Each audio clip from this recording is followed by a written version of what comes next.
Chris, hi. Wow, you have the exact amount of hair that you have in your profile photo. You have no idea how refreshing that is. Sorry, yeah, before we order drinks, can I just lay a few things out on the table so we're both not wasting our precious times when we could be answering unread emails? So, I'm looking for a husband and someone to have kids with. Ooh, yikes, I know. I'm not saying right now, you don't have to impregnate me on top of these menus. That's just what I'm looking for right now. So if commitment is like the boogeyman to you, I totally get it, but you know, boo. Also, I have never come to completion solely by having an eggplant inside of my flower garden. It's important that you know that. In my multiple years of being sexually active, it's never happened not once, so I appreciate you not making your entire personality about being the person who changes that. That is not going to happen.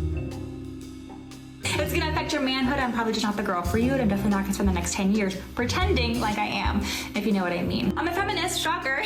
Blows my mind that somebody like this not only exists, but also is delusional enough to post it online.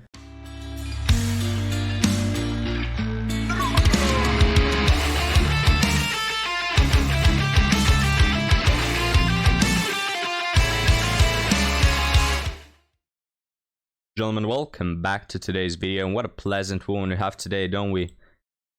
She's a feminist, gentlemen. Shocker, really, it did shock me. And we'll continue from right here where she says, I've had multiple years of being S3 actually active, because that's what all men want from a woman. A woman who is, you know, all day checking unread emails from her 9 to 5 miserable job. So she, you know, she comes from work tired, being annoying, wanting to nag you all the time, and she's been, you know, multiple years S3 actually active, and on the first date she's already talking about fragile masculinity. It's just, I can't picture a better woman. Now let's start and let's watch this mountain of crap. Sexually active has never happened not once, so I appreciate you not making your entire personality about being the person who changes that. If it's gonna affect your manhood, I'm probably just not the girl for you, and I'm definitely not gonna spend the next 10 years pretending like I am, if you know what I mean. I'm a feminist, shocker, and I'm not necessarily saying you have to be. Labels can be weird. I just would prefer you not think that any man who willingly went to go see Barbie was gay by default. Also, I mean, you know, what can I say, guys? I haven't watched that movie. Not gonna watch it. You know, maybe someday I'll feel like, you know, being a masochist for a moment and I'll watch it, but you know, just reading the script tells me enough not to watch it. So if you've watched the movie, leave me your comments down below. But guys, you know, the whole feminist you know, agenda in movies, I've seen enough. You know, I've seen like 1,000 movies with feminist agenda just shoved down my throat. I don't need to see Barbie to tell you that men who happen to be masculine will not necessarily like the topic. that being said, my best friend's on standby and she will come save me immediately should you say anything even remotely resembling an Andrew Tate quote. That one's just for my safety. Now, last but not least, I'm looking for someone who wants me as a partner. Nah, why don't you go and bring me some sparkling water, dammit? Not a cheerleader. The blonde hair can sometimes throw people off. So if you want a little more rah-rah, sis, boom, bah, Chris, I love that for you. You're a very attractive man. That's why you're here. I'm sure you can find a variety of options available to you at the local mall. Now, that being said, Chris, do you feel like we're on the same page? Can we order a drink and try not to talk about our ex for the next hour, or are we reading different chapters? Fantastic. Let me go pay for parking. I'll be right back. Now, guys, I know this is satire, right? I'm not stupid, but let me tell you, it's not far from the truth. It's not far from what you would have in a normal date nowadays. You know, if you're a guy and you're dating, you've probably had similar dates like this one. Just, you know, some desperate woman in her 30s, you know, desperate to have kids, desperate to find a man, a provider, you know, not trying to hide it at all, just saying and showing straightforward that they need that financial providing, and they need validation, and they need someone to save them from their bad decisions, from their years of being S3 actually active, you know, and someone to come pick up the pieces. So this is not far from reality, guys. I mean, dating truly has become just a clown fiesta. It's like hell mixed with clown fiesta.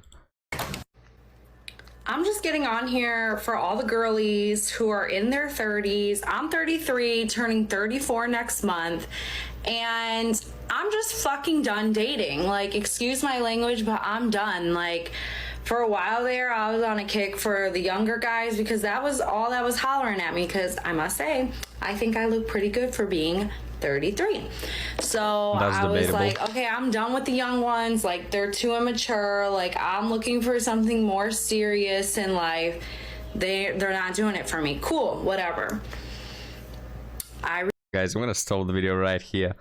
If these women didn't tell you that they are 30, okay, you didn't see the image, even a robotic voice talking what they're speaking without the word 30 mentioned, would you guess that, guys, that these women are 30? Of course you would, because we never hear, I'm looking for something serious when they're 20. We never hear that, gentlemen. We always hear it when they get to 30, you know, the guys are not paying them the same attention as before because they have way better options, you know, and then suddenly then we start, you know, I'm looking for a husband, looking to have kids, looking for something serious. I'm done with the young boys. I'm done with the men who do not respect me. Always when they get to 30, guys. Reunite with an ex that I was with when I was 22, and this was like always the one who got away from me. Mind you, he is 3 years older than me, gonna be 37 in January. This man is emotionally unavailable. So they're too immature in their 20s, and then they're possibly still emotionally unavailable in their 30s. I understand why my mom is 60 years old and still single and just said forget it.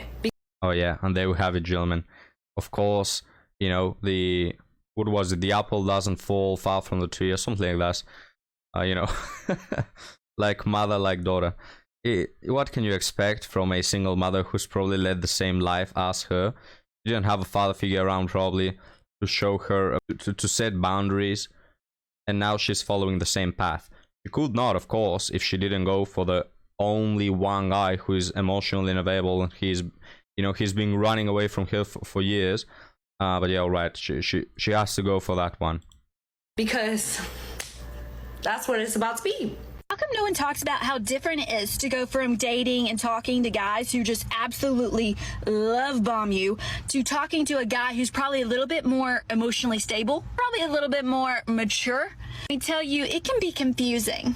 Like, why are you not texting me 24/7 and then getting upset when I don't reply within a certain amount of time just because you really want to hear from me that day? I don't understand why you're not sending me random flowers or my favorite coffee order after the first date because you're just thinking about me. Why are we not having 4-hour-long phone calls every single night, messing up both of our sleep schedules, therefore putting us both in a very unhealthy place because we need some sleep? Why are you not joking about our kids and like our wedding one day? Why are you not taking me to meet your entire family after the second date? I don't understand. Why are you not just completely obsessed with me? I mean, do you even like me at this point? You can see where I'd be a little confused, right? No, this is normal. Oh, really? I mean, guys, the reason why love bombing is, you know, a strategy that is so famous is because it works. When men want to have a one-night stand or some random hookup, what they do is, you know, I'm not talking about the chads, all right? I'm talking about the other guys. The chads don't have to do anything at all. But, you know, I'm talking about the other, you know, sort of mediocre guys. What they have to do is this love bombing where they tell women a few lies like, oh, I think you're really special. I've never seen, you know, a woman like you in my life. Just tell them a few stories and eventually they fall for it. You know, it's a stupid strategy, but there's a reason why it works, and they call it love bombing. It's not love bombing, it's just the way it works. You know, again, this is for the guys who are not Chad. Chad, whatever he does, they flock to him. But the other guys, you know, they oftentimes do that. They tell them a few fake stories, and, you know, eventually if she feels bored, she might have her plan B or C with them. Cool. You're right. I'll see you this weekend. I just watched this girl's TikTok about girl dinner. I'm sure you guys have all seen these girl dinner ones. But she was saying how girl dinner, this whole trend, has empowered her to tell her boyfriend, like, no, I don't really want anything for dinner. I just want girl dinner. And that is the best thing I have freaking heard. Because it's so true. Like, sometimes I just want, like, crackers and white cheddar cheese and a little fig jam. Like, I don't always want a steak and potatoes and broccoli. And she makes total sense, saying like that's why women never know, like, oh, what do you want to eat? Like, I don't want to eat anything. I just want a handful of chips. I want a bowl of ice cream. I want some crackers and cheese. Love it. Love TikTok. Thank you all for making me realize girl dinner. And another point, totally forgot this one.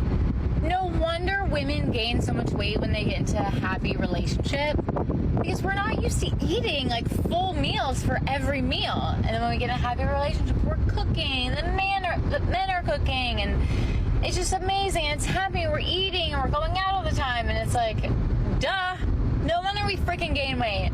My boyfriend told me this morning he's gained 10 pounds since we've been together. I've lost 13, but I've been trying, but yeah. The TikTok ends right here, gentlemen. I'm actually surprised. It's the first time, I think, since I started doing this whole YouTube thing, that I hear a term that I haven't heard before. You know, girl dinner, which is apparently just having some random bullcrap. It is the first time I hear one of these new made-up, nonsensical terms, and I actually don't know what it means. But guys, we'll close the video right here. Thank you for your time of day, and I hope I made it a little bit better. I'll see you in the next one.